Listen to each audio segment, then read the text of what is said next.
आप दे रहे अनुमति, आप अनुमति दे रहे हैं सर। आपने हमें अनुमति दी, आपने अनुमति दी हमें। एक मिनट बैठिए। हमारे सर इन्होंने हम शांति से सुनेंगे। अरे सुनो ना, ये अपना भाषण देने से पहले इन्होंने मिसलीड किया बोला। आप सर ये कोई तरीका सर। एक मिनट बैठिए। माननीय मंत्री जी, नहीं एक मिनट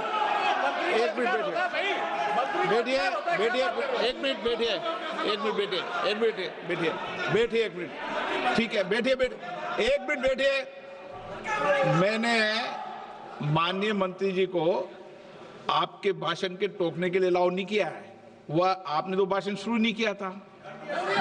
नहीं शुरू करने वाले थे, वह दूसरे विषय पर अपनी बात करना चाहते। आपके भाषण को नहीं काट रहे आप। नहीं आपके भाषण को, वो तो अपनी बात कोई दूसरे विषय पर रखना चाहते हैं। मेरा सर इतना कहना है कि हम लोग शांति से बैठ के सुनेंगे।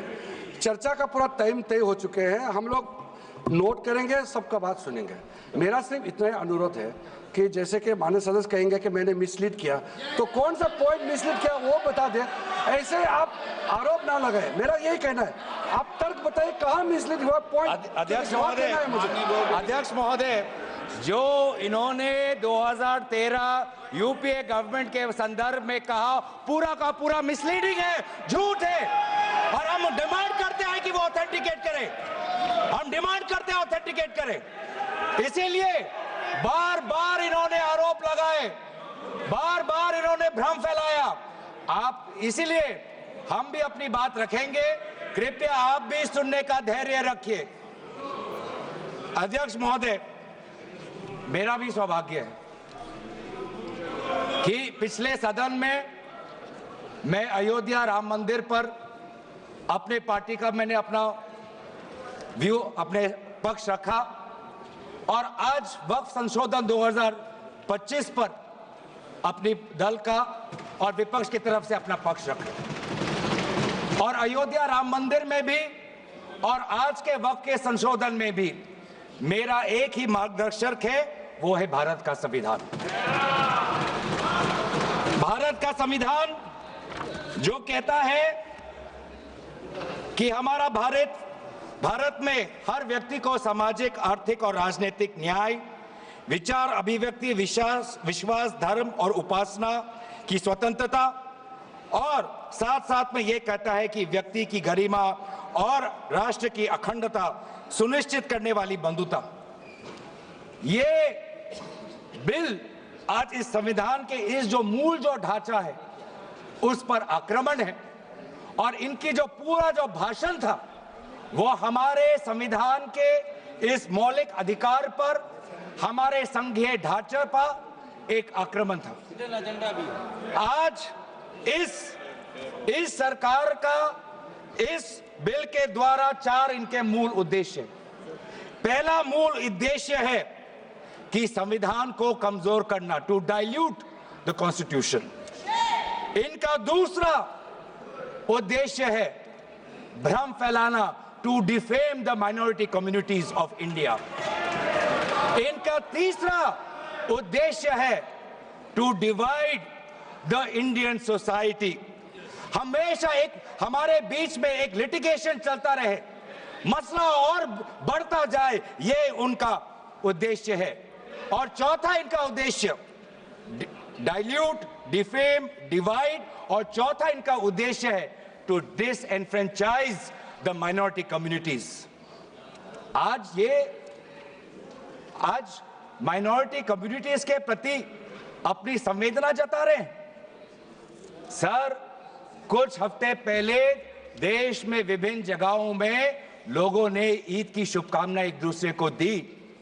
और क्या आपको पता है कहां इनकी डबल इंजन की सरकार ने लोगों को रास्ते पे ईद का नमाज भी पढ़ने नहीं दिया। और ये बात करेंगे आप अल्पसंख्यकों के प्रति अपनी संवेदना जताते हैं, मैं पूछना चाहता हूं कि आपके लोकसभा में कितने एमपीज अल्पसंख्यक हैं? पहले उसका विवरण दीजिए और फिर हमें बताइए कि आपके दिल में कितना संवेदना है। सर, मेरा तो कभी मैंने जिस दिन भी ये बिल इंट्रोड्यूस हुआ उस दिन भी आदरणीय मंत्री को मैंने सुना और आज भी मैंने उनको सुना। जिस दिन उन्होंने इंट्रोड्यूस किया उस दिन भी अगर आप उनका स्टेटमेंट पढ़े तो उन्होंने कहा कि इसको बिल लाने से पहले बहुत विस्तार रूप से इस बिल पर चर्चा, इस बिल की लाने के लिए चर्चा हुई थी। सर, पूरा का पूरा मिसलीडिंग 2023 में सर सरकार 24 में आई, ये खुद 24 के बीच में इन्होंने अपना बिल लाया। 23 सन के वर्ष में 4 बार माइनॉरिटी अफेयर्स कमेटी की बैठक हुई।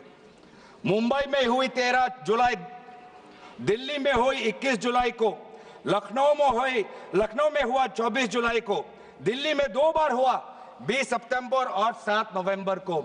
मैं आदरणीय सरकार से दरखास्त करूंगा कि इन 5 सरकारी मंत्री जो मीटिंग हुई मिनिस्ट्री ऑफ माइनॉरिटी अफेयर्स का, उनका मिनट्स टेबल पे रखे। एक भी मीटिंग में नया वक्फ अमेंडमेंट बिल चाहिए उसका जिक्र भी नहीं हुआ था। जिक्र भी नहीं हुआ। इनके मिनट्स हमारे पास, हमने देखे। जितने भी बार ministry of minority affairs meeting हुई, सब में वापसी पोर्टल को लेकर और विचार विमर्श हुआ था, लेकिन एक भी मीटिंग के माइन्यूट्स में एक भी स्टेटमेंट नहीं है कि हमें एक नया वक्फ अमेंडमेंट बिल चाहिए। तो मैं तो यही पूछना चाहता हूं कि अगर नवंबर 2023 तक मिनिस्ट्री ऑफ माइनॉरिटी अफेयर्स ने यह वाजे भी नहीं समझा कि नया एक बिल लाने की जरूरत है, मैं तो बस इतना ही पूछना चाहूंगा कि ये bill ministry of minority affairs ने बनाया या किसी और दूसरे विभाग ने बनाया? कहां से आया ये बिल? कहां से आया? सर, ये बात करते हैं कि ये संविधान के पक्ष में है। किस प्रकार से ये संविधान के विरोध में है, सर मैं बताना चाहूंगा। आर्टिकल, इसका जो क्लॉज 3RA है और 3R1 है। इसका 3RA क्या है सर? 3RA ये कहता है any person showing or demonstrating that he is practising Islam. देखिए सर, आज देश में अल्पसंख्यकों की ऐसी दशा हो गई कि आज सरकार को अपना धर्म का सर्टिफिकेट देना पड़ेगा। कितने दुख की बात है कि भारत नहीं है, क्या बात कर रहे हो, हिंदू थोड़ी है। भारत एक सनातन धर्म का एक देश, 7000 पुराना, उससे भी पुराना ये देश, जिसमें हर धर्म और हर संस्कृति, हर परंपरा को हम सम्मान करते हैं। आज सरकार को ये हमें सर्टिफिकेट देना पड़ेगा कि हम किस धर्म को हम विश्वास रखते हैं। क्या ये दूसरे धर्मों से इस प्रकार का सर्टिफिकेट मांगेंगे कि आपका 5 साल हुआ या नहीं हुआ? ये सिर्फ इसी बिल में क्यों? ये संविधान के विरोध में नहीं है? ये आर्टिकल 26 के विरोध में नहीं है? सरकार क्यों धर्म के इस मामले में दखलंदाजी कर रही है कि आप इस धर्म का आप विश्वास करते हो कि नहीं हो, उसका पहले मुझे सर्टिफिकेट दो? ये किस प्रकार का न्याय बना रहे हैं? ये किस प्रकार का कानून हम बना रहे हैं? 3R1 क्या कहता है सर? इनका 3R1 जो आज इन्होंने हटा ही दिया है,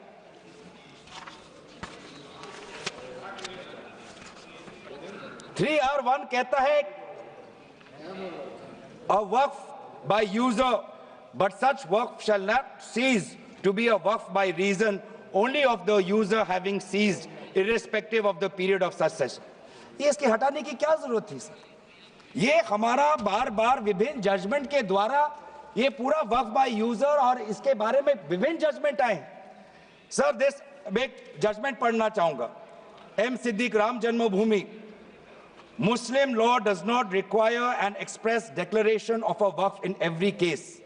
The dedication resulting in a waqf may also be reasonably inferred from the facts and circumstances of a case or from the conduct of the वाकिफ। तो ये बार बार ये विभिन्न जजमेंट के द्वारा वफ और ये जो पूरी इनकी जो परंपरा है, जज विभिन्न जजमेंट ने ताकत दी और आज यही विभिन्न क्लॉजेस के द्वारा जजमेंट्स को भी और हाईकोर्ट के ताकत को भी ये कमजोर कर रही है। सर बोले वफ क्या है ये भी हमें समझना चाहिए। Waqf means the permanent dedication by any person of any movable or immovable property for any purpose recognized by the Muslim law as pious, religious, charitable। Sir आज ये क्या कहना चाहते हैं कि वही व्यक्ति जो प्रैक्टिसिंग इस्लाम कर रहा है 5 साल के लिए वही आ सकता है, जो इनका 3RA है और जो सेक्शन 104 था। आज इन्होंने सेक्शन 104 हटाने के पक्ष में कहा, लेकिन सेक्शन 104 यही कहता है कि कोई भी व्यक्ति वफ कर सकता है। तो यही तो हमारा सेक्युलर नेचर है कि कोई भी व्यक्ति अब वफ कर सकता है। अब ये जो अधिकार है एक व्यक्ति का, आप उस अधिकार को आप क्यों छीन रहे हो? सिर्फ ऑप्टिक्स सर, इनको बाहर दिखाना है कि हम ये बहुत बड़ा काम कर रहे हैं। क्या इन्होंने कहा कि क्लॉज 9C में ये कहते हैं कि 2 महिला को हम ये इंक्लूजन कर रहे हैं? ये पहले भी था सर। अगर आप 1995 एक्ट पढ़े तो ये पहले भी था, उसमें ये भी था कि 2 से ज्यादा सदस्य महिला हो सकती थी। इन्होंने तो 2 पे ही कैप कर दिया। ये पहले से ही था, ये सिर्फ दिखावा। और इनका 3R4 में जो ये विशेष रूप से विडो, डिवोर्स वुमन और ऑर्फन की बात करते हैं, ये पहले भी था सर। ये पहले भी जो 3R है जिसमें वेलफेयर की उल्लेख है, उस वेलफेयर एंड अदर पर्पसेस में window, divorce woman and orphan पहले से ही उसमें समा जाता है। लेकिन इनको भ्रम फैलाना है, इनको भ्रम फैलाना है कि वर्तमान का जो एक्ट है वो महिलाओं के खिलाफ है। इनको भ्रम फैलाना है कि वर्तमान में महिलाओं को कोई भूमिका नहीं मिलती, ये इनका काम है। लेकिन कानून में सर पहले से ही ये सारे प्रावधान है, वो चाहे किसी विधवा का संरक्षण हो या महिलाओं को और समर्थन देना हो। सर रिफॉर्म की बात करते हैं, सर इनका क्लॉज 33 में जो रेवेन्यू आना चाहिए वो रेवेन्यू उन्होंने घटा दिया। पहले 7% का एक रेवेन्यू फॉर वक्फ बोर्ड आता था, आज इन्होंने 5% कर दिया, गिरा दिया। क्यों गिराया? क्या आप नहीं चाहते कि वक्फ बोर्ड और अच्छी तरीके से चले? आप नहीं चाहते कि उसमें नई टेक्नोलॉजी आए? अगर कहीं खामियां हुई भी है, माना कि कोई भी कानून इस देश का, कोई भी कानून परफेक्ट नहीं है, कोई भी कानून परफेक्ट नहीं है, माना कहीं कहीं प्रदेशों में खामियां हैं, वो चाहे केरल में हो, आंध्रा में हो, कर्नाटक में हो, पंजाब में हो, दिल्ली में हो। लेकिन सर आप चाहते हैं कि वो वक्फ बोर्ड, वक्फ ट्राइब्यूनल और अच्छी तरीके से चले, और ये चाहते हैं कि वक्फ बोर्ड वो और कमजोर हो, और इसीलिए जो रेवेन्यू वाला क्लॉज है 7% से 5% इन्होंने घटा दिया। मेरा सुझाव, हमारे तरफ से ये सुझाव है कि 7% से 5% घटाने के बजाय आप 7% से 11% और इस रेवेन्यू को और इंक्रीज करिए। आज ये बात करते हैं कि ये रिफॉर्म्स ला रहे हैं। क्लॉज 26 पढ़िए sir, section 52A, section 52 clause 26। Clause 26 में क्या लिखा है? In section 52A of the Principal Act, in subsection 1, for the words rigorous imprisonment, the words imprisonment shall be substituted. Dilute कर रहे हैं सर। पेरेंट एक्ट बोलता था कि रिगरस इम्प्रिजनमेंट हो, और अगर आप बार बार ये कह रहे हैं कि फलाना हो रहा है, धमकाना हो रहा है, तो आप इसको क्लॉज को क्यों कमजोर कर रहे हैं? सिर्फ भ्रम फैलाना है सर। मंशा इनकी कहीं और है। मंशा सर, मैं भी एक टिप्पणी देना चाहूंगा कि आज ये एक विशेष समाज के जमीन पर इनकी नजर है, कल समाज के दूसरे अल्पसंख्यकों के जमीन पर इनकी नजर जाएगी। आज ये बिल सिर्फ एक विशेष समुदाय के जमीन पर इनकी नजर है, कल दूसरे समुदायों के जमीन पर इनकी नजर जाएगी। बार बार ये बिल सर इतना संशोधन की जरूरत है, ये मैं नहीं कहता कि संशोधन की जरूरत नहीं है। मंत्री महोदय ने बार बार इसका जिक्र किया कि ये बिल कितने बार इसका संशोधन हुआ। इसकी शुरुआत आप जहां से भी पकड़े, आप 1810, 1817, उसके बाद 1954, 1984, 1995, सच्चर कमेटी, रहमान कमेटी 2003। संशोधन चाहिए सर, मैं नहीं कहता कि हम संशोधन के विपक्ष में नहीं, लेकिन संशोधन इस प्रकार का हो जिससे बिल का रूपायन, जिससे बिल और ताकतवर बने। और इन्होंने ऐसे संशोधन लाए हैं जिससे बिल से इस देश में और यहां पे समस्या बढ़ेगी और मसले बढ़ेंगे और लिटिगेशन होगा। सर ये इनका क्लॉज 40A पढ़िए सर, इनका clause 40A section 107 on and from the commencement of the Waqf Amendment Act 2025, the Limitation Act 1963 shall apply to any proceedings. Sir इससे पहले आप जितने बार भी आप इतिहास में जाए, हर बार, क्योंकि ये वक्फ, ये जो प्रक्रिया है, जब से हमारे देश में इस्लाम आया तब से ये प्रक्रिया चल रही है। बहुत से ऐसे कब्रिस्तान हैं जहां पे कोई पेपर्स नहीं है, कागज नहीं है, लेकिन जजमेंट है, जजमेंट इनके पक्ष में है। और आज बार बार हमने कहा है कि लिमिटेशन एक्ट इसको बढ़ाया जाए, क्योंकि ये प्रैक्टिकल एक समस्या है। लेकिन आज ये नहीं चाहते। क्यों? क्योंकि ये चाहते हैं कि अलग अलग देश के अलग अलग कोने में यहां केस लगे, वहां केस लगे, यहां केस लगे। तो जो भी हमारे यहां पे एक भाईचारा का एक वातावरण है, उस भाईचारे के वातावरण को ये तोड़ना चाहते हैं। ये इनकी राजनीतिक उद्देश्य है। सर ये बात करते हैं कि किस तरीके से ये इन्होंने बोर्ड का डाइल्यूशन किया है। क्लॉज 44 कहता है कि जो सेक्शन 110 है वो पूरी तरीके से हटा दिया है। सेक्शन 110 क्या है? Section 110 sir, powers to make regulations by the board, ये पूरा हटाना चाहते हैं। उसमें क्या लिखा है पेरेंट एक्ट में? The board may with the previous sanction of the state government, मतलब राज्य सरकार की अनुमति के द्वारा बोर्ड कुछ नियम बना सकते हैं। इन्होंने पूरा वो हटाना की कोशिश कर रहे, क्लॉजेस F और G ये हटाने की कोशिश कर रहे, राज्य सरकार की पावर्स या ये कम करने की कोशिश कर रहे। आप क्लॉज 43 पढ़िए, इसका सेक्शन 109 जिसमें क्लॉज 1A और क्लॉज 4 ओमिट करता है। सेक्शन 109 क्या है? सेक्शन 109 है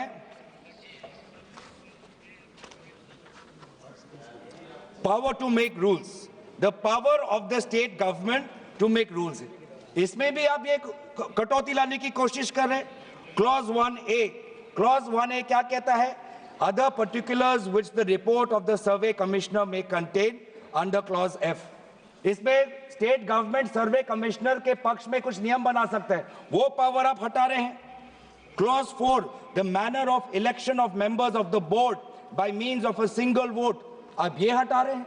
इलेक्शन की प्रक्रिया आप हटाना चाहते हैं और आप रिफॉर्म की बात करते हैं। सर आप ये देखिए 83(9), आज बार बार ये एक भ्रम फैलाया जा रहा है कि हाईकोर्ट का कोई भूमिका नहीं है। एक भ्रम फैलाया जा रहा है कि जो वक्फ का जो ये एक ट्राइब्यूनल का जो ऑर्डर आता है वही है, उसके बाद हाईकोर्ट पावरलेस है। ऐसी बात नहीं है। आप पेरेंट एक्ट पढ़िए, आप पेरेंट एक्ट में अगर सेक्शन 83 पढ़ेंगे, पेरेंट एक्ट में सेक्शन 83(9), उसके बाद क्या लिखा गया है? Provided that a high court में on its own motion or on the application of the board or any person aggrieved call for and examine the records relating to any dispute and may confirm or reverse the decision। ये power high court में parent act में है ही 2013 के संशोधन के बाद। तो क्यों बार बार आप ऐसा एक भ्रम फैला रहे हैं कि हाईकोर्ट का कोई रोल नहीं है? अगर कहीं अन्याय हुआ है, अगर कहीं अन्याय हुआ है, चाहे दक्षिण में हो, उत्तर में हो, उत्तर पूर्वांचल में हो, पश्चिम में हो, तो सेंट्रल गवर्नमेंट के पास वो पावर्स हैं। सेंट्रल गवर्नमेंट के पास under section 97 of the parent act आपके पास पावर है कि कहीं अगर नाइंसाफी हो तो वो आप आपके पास सेक्शन 97 के द्वारा आप स्टेट बोर्ड को आप डायरेक्शन दे सकते हो। मैं पढ़ूं 97।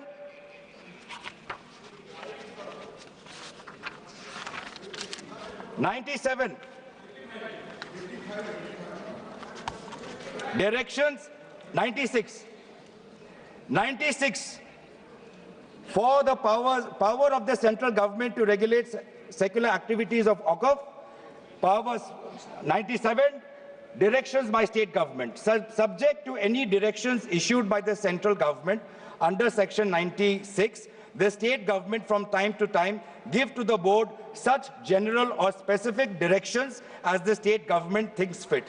मैं जानना चाहूंगा, आपके बहुत जगह आपकी डबल इंजन की सरकार है, बहुत जगह आपकी डबल इंजन की सरकार है, कहीं कहीं आपकी सहयोगी दल की भी सरकार है।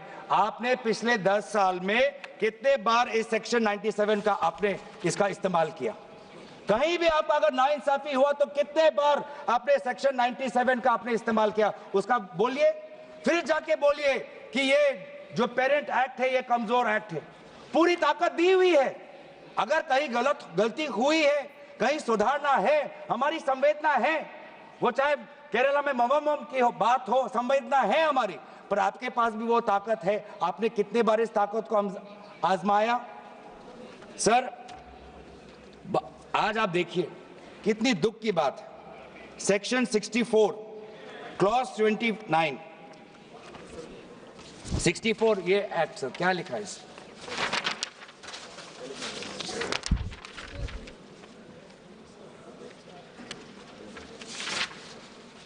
इसमें क्या लिखा है?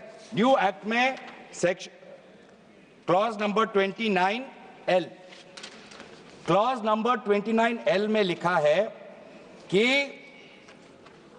अगर is a member of any association which has been declared unlawful under the Unlawful Activities Prevention Act 1967, यूआपा आपने लाए, ठीक है, आप कहीं रिग्रेस प्रेजेंटमेंट को उसको सिंप्लीफाई करके प्रेजेंटमेंट लाना चाहते हैं और कहीं आप यूआपा का संशोधन लाना चाहते हैं, आपका हक है। आप बस हमें इतना बताएं कि और कौन से स्टेट बोर्ड या और कौन से धार्मिक बोर्ड में आपने ये यूआपा का प्रोविजन आप लाने वाले हैं, या सिर्फ ये इसी बिल में है, या सिर्फ इसी बिल में है या दूसरे में भी जो चैरिटेबल एक्ट्स हैं विभिन्न धर्मों के विभिन्न स्टेट्स के, क्या उसमें भी यूआपा एक्ट आएगा या सिर्फ इसमें? क्या संदेश देना चाहते हैं? किस कौम को आप भ्रमित करना चाहते हैं? बार बार उस कौम को जिसने भारत की स्वतंत्रता की लड़ाई लड़ी है, उस कौम को जिसने 1857 में उन्होंने मंगल पांडे के साथ उन्होंने अपनी शहादत दी, आप उस कौम पर आप दाग लगाना चाहते हैं जिसमें लगभग 2 लाख उलेमा शहीद हुए, आप उस कौम पर दाग लगाना चाहते हैं जिन्होंने भारत छोड़ो आंदोलन में हमारा साथ दिया, आप उस कौम पर आप दाग लगाना चाहते हैं जिन्होंने 6 अप्रैल 1930 में दांडी मार्च का सपोर्ट किया, आप उस कौम पर आप दाग लगाना चाहते हैं जिन्होंने 1926 में ब्रिटिश के डिवाइड एंड रूल को खंडन किया, आप उस कौम पर आप दाग लगाना चाहते हैं जिन्होंने मौलाना हुसैन अहमद मदानी ने 1924 में कंप्लीट इंडिपेंडेंस की मांग की।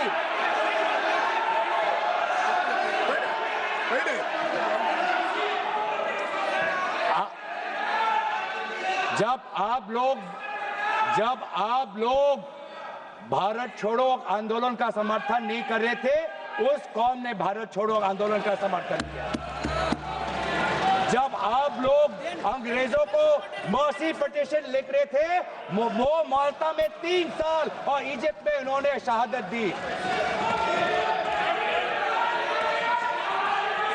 किस कौम पर दाग लगाना चाहते हो जिन्होंने 1924 में जिन्ना के 2 नेशन की थ्योरी को पूरी तरीके से नकारा, आप उस कौम पर लगा रहे हो? सर यही है इनका डिवाइड एंड रूल, यही है इनका डिवाइड एंड रूल। बहुत लोग पूछते हैं सर हमारा राष्ट्रवाद क्या है? सर, हमारा राष्ट्रवाद, nationalism for us is being united in our shared love for our Bharat Mata and the mutual respect for her culture, language, dress, food and religion. It is the love for our national flag, the Tiringa, जिसकी सम्मान आपने नहीं की थी. It is the sacrifice of the Indian freedom movement, जिसमें आपने भाग नहीं लिया. It is our thirst for knowledge, to seek excellence with limited resources, to be creative, to have the courage, to acknowledge the injustice of the past and have the wisdom to build new bridges. ये है हमारा राष्ट्रवाद, और ये राष्ट्रवाद आज हमारे संविधान में उल्लेखित है. तो सर, बार बार ये सरकार कहती है ये माइनॉरिटीज के पक्ष में है, लेकिन जब अमेरिका से माइनॉरिटी कमीशन का रिपोर्ट आता है कि माइनॉरिटीज के साथ नाइंसाफी होती है तो इनको दुख होता है.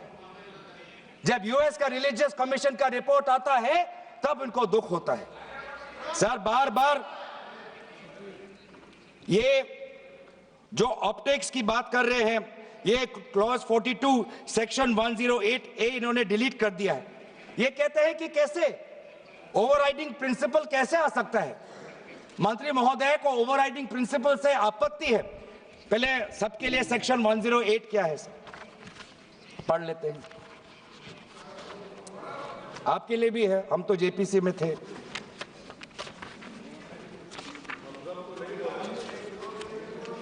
और सर, जेपीसी में भी सर दुख की बात करनी पड़ेगी सर, कि जेपीसी में ये कहते हैं कि सबका इन्होंने राय सुना, लेकिन आपको भी पता है विपक्ष के द्वारा एक भी संशोधन को इन्होंने स्वीकार नहीं किया. ये किस प्रकार का, हमने भी बहुत से जेपीसी देखे हैं सर, ऐसा जेपीसी नहीं देखा जहां पर क्लॉज बाय क्लॉज डिस्कशन भी नहीं हुआ सर. पूरी तरीके से वोटिंग हो गई. एक मिनट माननीय सदस्य, माननीय सदस्य इतना ध्यान रखें कि जेपीसी भी संसद का भाग होती है, इसलिए उसका भी ध्यान रखें.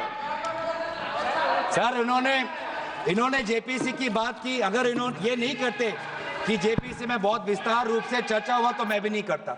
इन्होंने उल्लेख किया, इसलिए मैं करना चाहता हूं. इन्होंने उल्लेख किया कि बहुत से लोग आए जेपीसी में. सर, ऐसे भी लोग आए जिनको वक्फ को लेकर उनका कोई जानकारी भी नहीं थी, कोई जानकारी नहीं थी सर. ऐसे भी आए सर. जेपीसी के मुद्दे हम बार बार हमने स्पीकर को चिट्ठी के द्वारा अवगत किया है, इसलिए हम उठा रहे हैं सर. सर, इसमें 108A ये हटाना चाहते हैं जिसमें power to have overriding effect. लेकिन ये जो प्रिंसिपल है ओवरराइडिंग का सर, ये आज भी विभिन्न स्टेट एक्ट्स में ये है. तेलंगाना के एक्ट में आज भी ओवरराइडिंग प्रिंसिपल है. तमिलनाडु के एक्ट में आज भी ये ओवरराइडिंग प्रिंसिपल है. आज भी आरटीआई एक्ट में, इंफॉर्मेशन टेक्नोलॉजी एक्ट में 2000 में, नालसा जैसे यूनिवर्सिटी में ये ओवरराइडिंग प्रिंसिपल है. तो इसीलिए आपको सिर्फ यहां पर आपको ओवरराइडिंग प्रिंसिपल से आपको मुश्किल है, लेकिन जो दूसरे एक्ट्स में जो ओवरराइडिंग प्रिंसिपल है सेक्शन 108A के द्वारा सिमिलर प्रोविजंस है, उसमें आपको तकलीफ नहीं है. सर, मैं भी अपने जैसे इन्होंने हमारे कुछ दोस्तों को सलाह दी, मैं भी इनके कुछ दोस्तों को सलाह देना चाहता हूं. सर, क्लॉज 40A सेक्शन 107 जो लिमिटेशन एक्ट जो हटाया गया है सर, आंध्र प्रदेश के एक्ट में ये लिमिटेशन एक्ट ऐसा ही एक लॉ है जैसे पेरेंट एक्ट में है. तो मैं भी इनके आंध्र प्रदेश के सदस्यों को मैं कहना चाहता हूं कि जो प्रोविजन आपके आंध्र प्रदेश के एक्ट में है, आज वैसे प्रोविजन ये सरकार हटाने वाली है. आपको भी बाद में आंध्र प्रदेश में अपनी जनता को उत्तर देना पड़ेगा. तेलंगाना और तमिलनाडु में हमने बात रखी है सर, तो मैं बार बार मैं कहना चाहूंगा सर, हमें संशोधन से कोई हमें परे नहीं है, लेकिन संशोधन ऐसा हो जो हमें मदद करे. आज डिजिटाइजेशन की बात करते हैं. आज से 15 वर्ष पहले वामिस एक डिजिटल पोर्टल हमने खोल दिया है. अब ये देखिए सर सरकार की कैसी ये इनकी काम है. डिजिटाइजेशन फिलहाल अभी चल रहा है, डिजिटाइजेशन हो रहा है. पर माना कि डिजिटाइजेशन वामिस में कुछ खामियां हैं, उसको वामसी में, तो आप उसको ठीक करिए। आप 10 साल से क्या कर रहे थे? आप 10 साल से आप वामसी क्यों ठीक नहीं कर पा रहे? आप वो काम तो नहीं कर पा रहे, अब आप एक दूसरा नियम बना रहे हैं कि दोबारा आप एक नए पोर्टल पे अपने रिकॉर्ड्स आप अपलोड करिए। सर, कितने बार हम इस सरकार को अपना कागज दिखाएं? वामसी का अगर इनका काम अधूरा है तो उसको ये काम संपूर्ण करे। अब लेकिन नहीं, इनका काम उद्देश्य यही है कि देश में मसला और बढ़े, और इसलिए आज इस बिल के विरोध में है।